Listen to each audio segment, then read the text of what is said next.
Judges 15. After a while, at the time of the wheat harvest, Samson went to visit his wife, bringing along a kid. He said, "I want to go into my wife's room." But her father would not allow him to go in. Her father said, "I was sure that you had rejected her, so I gave her to your companion. Is not her younger sister prettier than she? Why not take her instead?"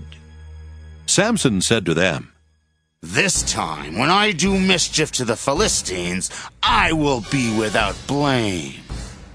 So Samson went and caught 300 foxes, and took some torches, and he turned the foxes tail to tail, and put a torch between each pair of tails.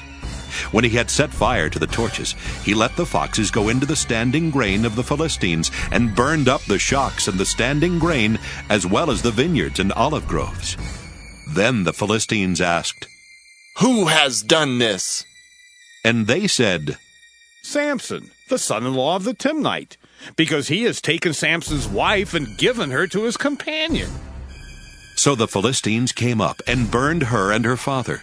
Samson said to them, "If this is what you do, I swear I will not stop until I have taken revenge on you."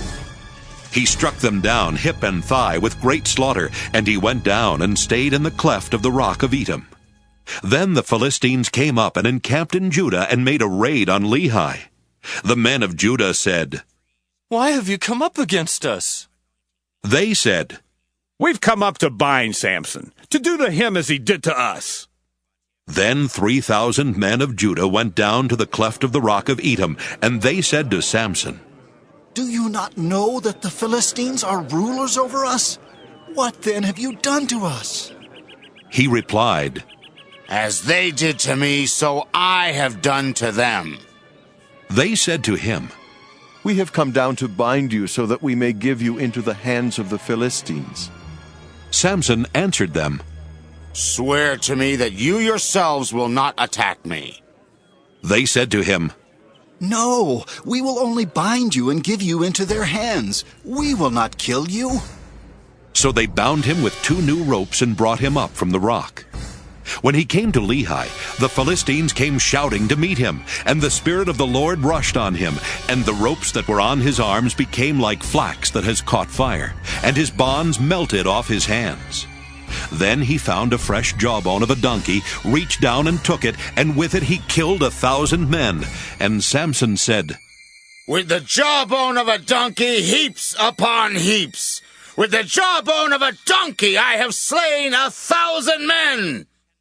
When he had finished speaking, he threw away the jawbone, and that place was called Ramoth-Lehi. By then he was very thirsty, and he called on the Lord, saying, "You have granted this great victory by the hand of your servant. Am I now to die of thirst and fall into the hands of the uncircumcised?" So God split open the hollow place that is at Lehi, and water came from it. When he drank, his spirit returned, and he revived. Therefore it was named En-Hakkore, which is at Lehi to this day. And he judged Israel in the days of the Philistines 20 years.